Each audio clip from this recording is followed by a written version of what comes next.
Erärepussa muistellaan tänään vanhoja hyviä aikoja. Ohjelmassa eräveteraani Kalle Matero muistelee aikaa, jolloin metsät olivat täynnä riistaa.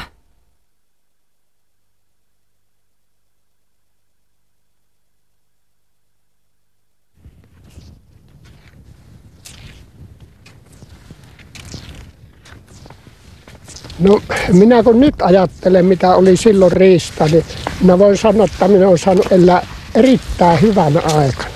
Oli riistaa, kyllä oli ihan voi sanoa ihan joka tarpeessa. Sitähän kovasti saatiin perheessä. Meillähän oli iso perhe oli isällä, jota oli lapsia 10 sakin. Niin sitä tarvittiin ruokaa ja silloin sitä sai lintua. Sitä oli. Oli joku huonompi vuosi, mutta aina jää niin paljon sitä edellisestä vuosista vanhaa kantaa, että ei koskaan ollut hallavuotta. Joku oli vähän pienempi riistasyksy, mutta kuitenkin tuli ja siihen aikaan myytiin. Se oli markkinatavaraa ja ei sitä rahan tullut ollutkaan muuta. Oravan nahkosta ja linnusta. Ja joku, jos sattui onnistumaan karhun saamaan, niin karhun nahkaan se oli, mutta sitä ei ollut pitäjässä kuin 1 ja 2 semmoista miestä, joka onnistui saamaan karhuun.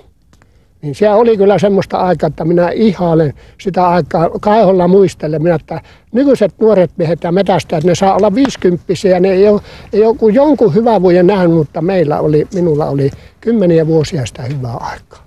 Kainuulaisen erämiehen ura alkoi pojan nassikkana 1920-luvulla.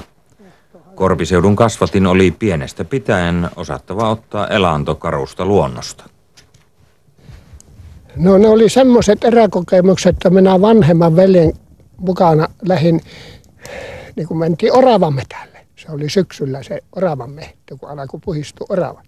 Niin siellä minä olin, eihän minulla muuta ollut siellä hommaa, kun oli pikkuinen kirves mukana ja kyllä minä sitä kantelen ja sitten kun tarvitsi kolistaa puuta, kun ei orava ollut näköisellä, että se orava siellä liikahtaa. Ja velimies sitten sen suusta latattavalla ampui. Semmoinen oli ensimmäinen. Ja sittenhän niitä oli semmoisia kokemuksia, että minä rupesin laittelemaan ansoja, niin kuin sanottiin siihen aikaan, että rihmoja linnulle. Olin nähnyt, kun vanhemmat oli laittanut niitä pyytöjä sinne mehtään. Se oli yleistä silloin, että pyydettiin lintuja ansolla ja liskuilla ja satimilla. Niin semmoisia rupesin harrastamaan. Mutta eihän oikein iso se tulos ollut, kun siihen ihan lähelle kotiin, että kotiin näkyi, niin sinne tein. Mutta usein niin oli lintuja siellä, että joku jo meni pyydykseen. Ja sillä lailla minulla on alkanut, että siinähän oli sitten pitkä väli ennen kuin minä asettaisiin arvata kantaa. No entä sitten kun sait ensimmäisen aseen hankittua, niin kuinka tuo harrastus tai ehkä osittain ammattikin eteni sitten? No jo, se oli semmoinen, että siihen aikaan ei ollut niitä perästä latattavia ainakaan meillä. Se oli vaan semmoinen suusta latattava ja iso reikäinen. Semmoinen oli. Ja siinä sitten koivutukki ja se oli vähän semmoinen kömpelösti tehty, ettei oikein semmoinen niin kuin nykyään ammattimiehet tekee tuki, niin se on siron näköinen ja siinä ei ole turhaa puuta. Semmoinen oli mulla.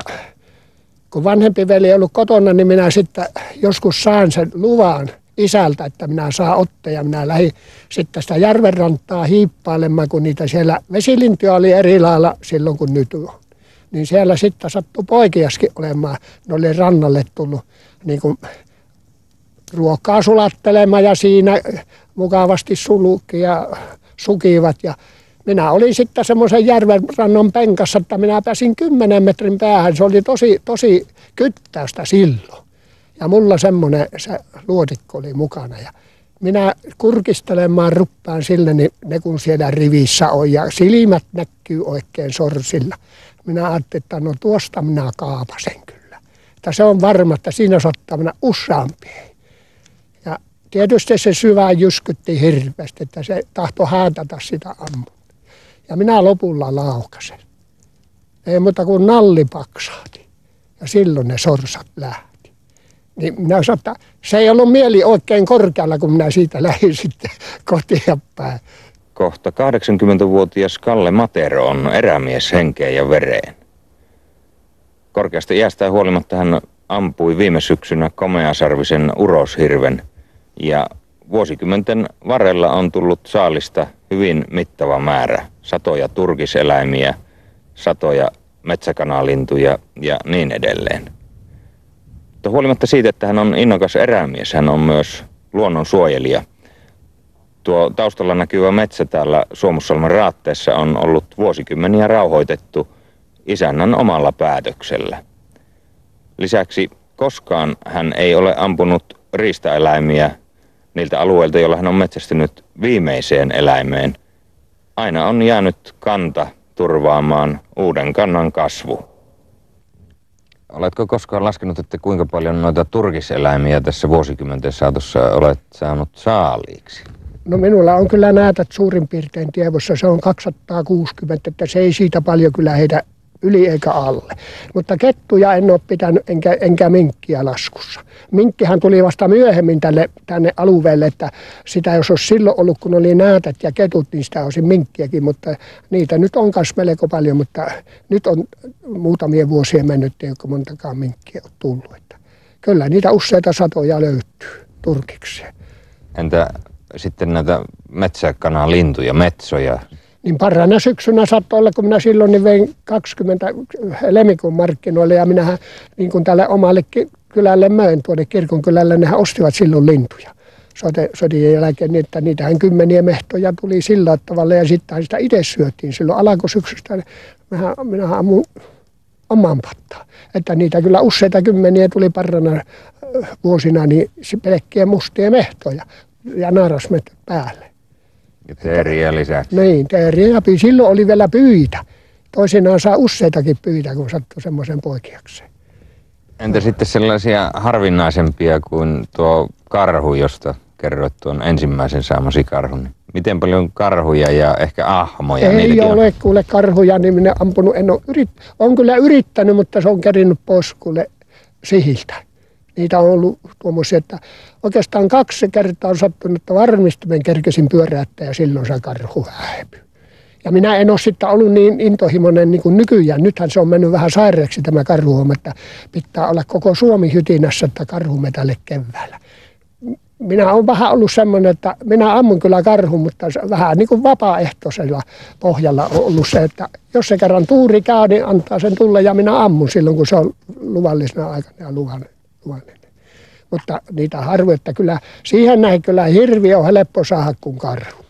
Että minä voin sanoa niin kuin hirvipuolella, että minä olen aika hyvin kuule niiden kanssa on pärjännyt. Että sekin oli ennen arka elää, mutta kyllä se, kun niksit oppi, niin se oli ihan hyväksy.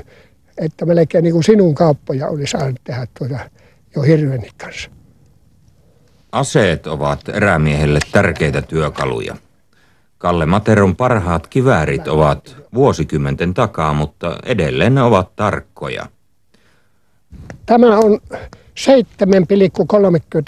7,33. Tämä on sakolainen. Tämä on minä ostanut 47. Tämä ase on tehty 46. Ja tämä oli minusta köykäinen ase, mutta tehokas. Minä oikein tykkäsin ja tämä on kaikkiin eniten olet tällä riistaa ampunut. Se oli silloin, kun minä tämä ostin, niin silloinhan oli huurremeton aika ja sitä oli silloin mehtoja vielä. Niin minä tällä ei ampunut mitään muuta silloin sitten mehtoja, jonkun teere ammun kyllä. Mutta minä 20 mehtoa, kun minä tämä ostin, niin saa ampua yhteen perään. Että eri päivinä kyllä, niin, ja ne metot minä vein sitten kevään markkinoille. Silloin tämä ase maksoi 14 400. Ja minä niillä 20 metolla sain 20 090 markkaa, niin siinä tuli niinku reilu tonni aina sitten mehtoa. Entä sitten tuo pienoiskivääri? Tänä päivänä sitä ei virallisesti enää metsästyksessä saa juurikaan käyttää. Tämä minä ostin sitten, kun ei enää näitä hommia ollut, kun ne näytät sitten, että joskus talvella saattoi tulla jostain. Niin minä ostin, että ajattelin, että oravihan tällä. Mutta silloin ei ollut kielletty vielä ollenkaan niin pienoiskiväärin käyttö vaikka linnunammunnassa. Minähän tällä saa monta vanhaa mehtoa, kun hyvästi ammun, niin ne tuli alas. Ja pyytähän se oli mukava napsia tällä. Niin monen vuoden aikana tällä sitten, niin kun oli kevy ase, niin mukava kuljettaa.